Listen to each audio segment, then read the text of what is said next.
everybody. Welcome back to The Sweat. It is time for NFL Best Bets. Say hello to DraftKings contributors Geoff, Ulrich, and Garion Thorne. No Julian Edlow. He's having a little bit of an issue with his power. Guys, time for NFL Best Bets. So we're going to look at starting quarterback futures after the first week of NFL preseason action. How about we do it? All right, guys, Justin Fields was impressive in his preseason debut with the Bears. The Ohio State product went 14 in 20 for 142 yards and a touchdown. He also added a touchdown on the ground. So right now on the DK Sportsbook, you can get Fields at plus 190 to take the first regular season snap for Chicago. Geoff, are you taking it? Oh, man. I mean, these situations are obviously tough. You're trying to read the tea leaves. You're trying to get inside the mind of an NFL head coach, which is like, I mean, you almost have to like think backwards with some of these guys. But I do kind of like this situation. I don't mind these odds of plus 190. I think you have to look at the fact that the Bears, Andy Dalton is the incumbent, but it's not like Andy Dalton has been a Bear any longer than Justin Fields. Andy Dalton is still being marched out in the preseason games. They're getting him reps. They're looking at Andy Dalton just like they're looking at Justin Fields. And you have to like what you saw from Justin Fields in the first game if you're part of the Bears organization. Matt Nagy's come out. He hasn't said concretely that like this competition is over. Andy Dalton's still the guy, but they're both going to be out there in week 2. And I think that's significant. The Bears are still evaluating. And I think that a plus 190, Justin Fields is a better talent. So I don't hate this bet. All right. How do you feel about this bet, Garion? Yeah, I think going back, it might have been 2 months ago, we talked about this prop. The odds were a little bit steeper for Fields at that point, but that was one of the key points that I remember really wanting to drive home that Geoff brought up, which is Dalton is also learning this Bears offense. Dalton is also trying to get the communication down with the coaching staff. Like, he didn't really have an advantage just in the sense of, I've been inside this organization for years. So maybe Fields had a little less ground to make up, aside from the fact that, he's just also Andy Dalton, who might be a pretty easy quarterback to catch in a competition like this. I did want to make the point as someone who watched way too much of this game, that Fields did a lot of this damage in the second half against third and fourth stringers. He actually looked really bad in the second quarter when he played. I believe he was 2 for 7 going into halftime. He'd almost thrown 2 interceptions.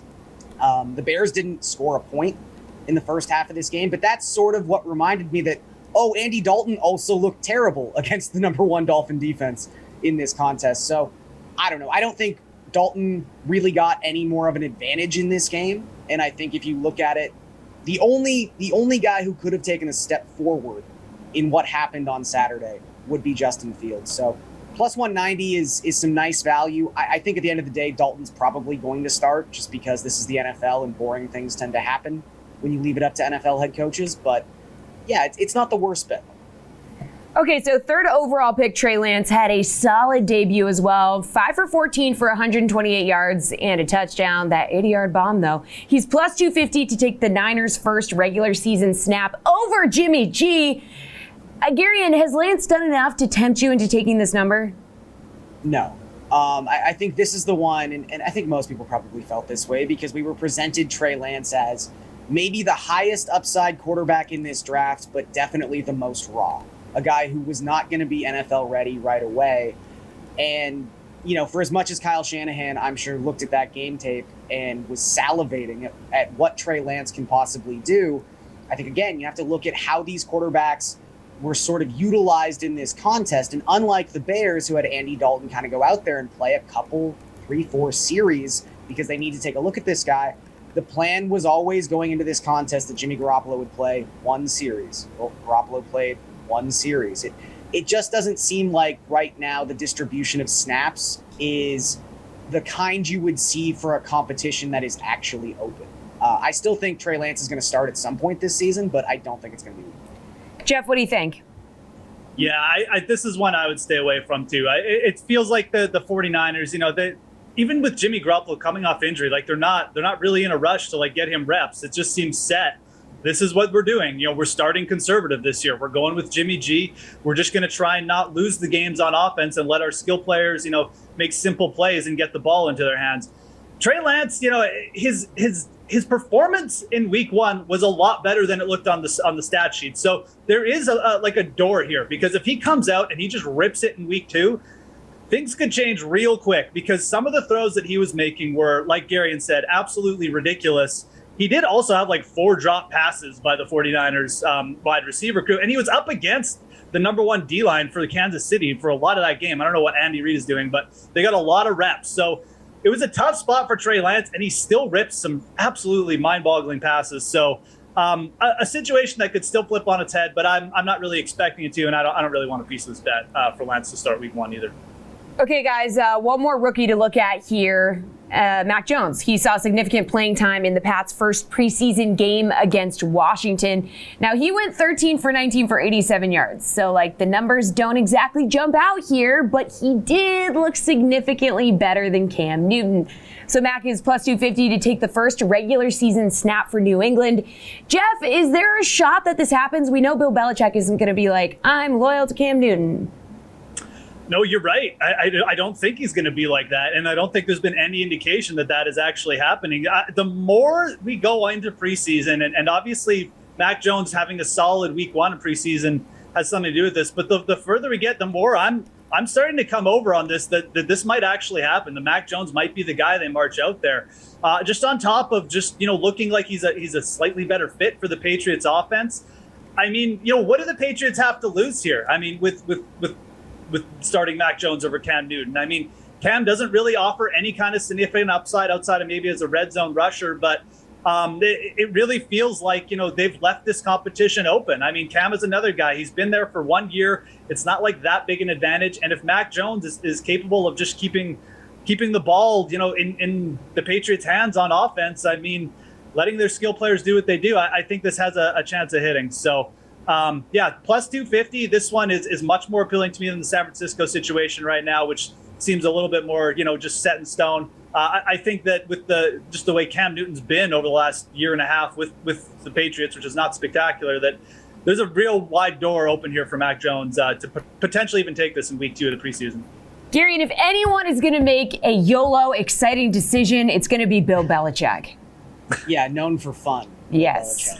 Look, it's interesting. I don't know, maybe I follow too many Patriot fans, although one could argue following more than one Patriot fan is too many Patriot fans in your Twitter feed. But this seems like it's been the most talked about quarterback rookie taking over for the incumbent situation so far throughout camp. It really seems like, if you're to believe the beat writers who are watching training camp, that Mac Jones has looked significantly better than Cam Newton. And while I, again, will always side with, I think the boring thing is going to happen in the NFL, I think the veteran will start week 1 more likely than not, I'm surprised at these odds.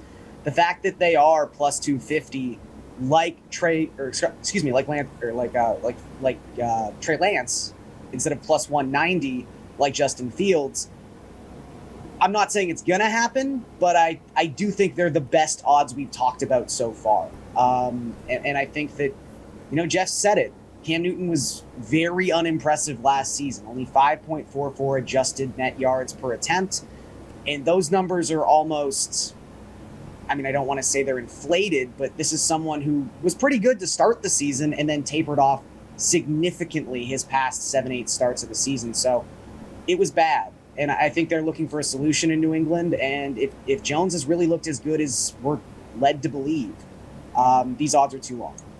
All right, finally, let's look at one of these futures with closer odds. So the Denver Broncos have a tight quarterback competition heading into the season between Drew Lock and Teddy Bridgewater. Now, Lock had an impressive showing in their first preseason game, going 5 for 7 for 151 yards and 2 touchdowns. He's the favorite to take the first snap for Denver at minus 130. Garion, how do you see this competition playing out? So this one's tough. Obviously, we've already found out that Bridgewater will get the chance to start in week 2 of the preseason, so you can't really take too much from the fact that Locke was given the first opportunity in week 1. They both looked really good. I think that for me, this still comes down to, if you ask me to choose the better quarterback, the safer quarterback, I think it's Teddy Bridgewater. But if you ask me to select the quarterback that the Denver Bronco organization still has the most tied into, I think it's Drew Lock. I think there's enough reason, if he looks not even better than Bridgewater throughout the preseason, but if he just looks good throughout the preseason, I think they are tied to him, and that front office is tied to him to the extent that they will give him one more chance at being the starting quarterback for the Broncos. So I think it's definitely justifiable that he has the inside track here on the odds. I don't know if I'd bet this, because then I would have to watch Drew Lock play preseason football. But I do think more likely than not, it is Lock who ends up starting week 1 for them. Geoff, under a minute, what do you think? Yeah, it kind of feels like a situation where John Elway might just walk down the stairs and be like, hey, Drew's our guy for week 1, okay? I mean, at the same time, this could blow up. It's Drew Lock. He could easily follow up a great week 1 with a stinker in week 2. I'd stay away from this one just because of the odds, minus 130. If you're getting like plus 100 on Drew Lock, I'd probably take that. But from all accounts, this is still even Steven the competition. I'm kind of expecting Lock at this point too, but not really one I want to bet on.